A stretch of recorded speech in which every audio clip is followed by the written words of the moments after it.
ስልካችን ላይ ያለውን መዝሙር እንዴት ነው የምንሰራው? ከስልካችሁ ሜሞሪ ሙዚቃም ሆነ መዝሙር ወደ ቲክቶክ ቪዲዮ ኤዲቲንግ አምጥታችሁ እንዴት እንደምትሰሩ ላሳያችሁ። ከሆነ የምታስገቡት ይሄን ትነካላችሁ። ከዛ ከጋላሪ ማምጣት ወይም ሪከርድ እናደርጋለን። ሪከርድ አድርጋችሁ ከጨረሳችሁ በኋላ የራይት ምልክቷን መንካት።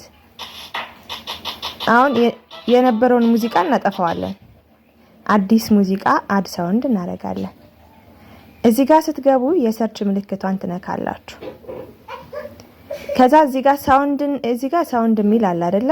ኮሜርሻል ሳውንድ ከሆነ ከዛ እዚህ ጋር ይሄንን ሳውንድ እናደርገዋለን የፈለጋችሁትን እንድታገኙ።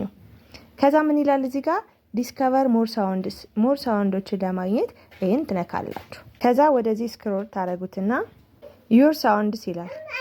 ዩር ሳውንድ የሚለውን ስትነኩ ኢምፖርት ሳውንድ ፍሮም ቪዲዮ ይላል። ከተለያዩ ቪዲዮዎቻችሁ ውስጥ ያሉትን ሳውንዶች እንዲገቡ ከፈልጋችሁ ኢምፖርት ሎካል ሳውንድስ ይላል።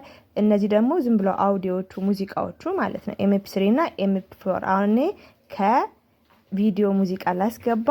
ከዛ ይሄንን ኢንሰርት አደርጋለሁኝ። ባርቴሊቶ የሚለው ነው ያለኝ ሌላ ሙዚቃ ስለሌለ ነው። ከዛ ይሄን እንደዚህ ነካለሁ ማለት ነው። ከነካውኝ በኋላ ይሄንን ክሊክ ማድረግ ከዛ ያው ተመረጠ ማለት ነው። ከነዚህ ተባዮች ጋር በትግል ነው የሚሰራው። ቪዲዮ ይሄን ይመስላል። የብዙዎቻችሁ ጥያቄ ነው ብዬ አስባለሁ። ከተመቻችሁና ካስተማራችሁ ፎሎ፣ ሪፖስት፣ ላይክ፣ ኮሜንት አድርጉልኝ። ባይ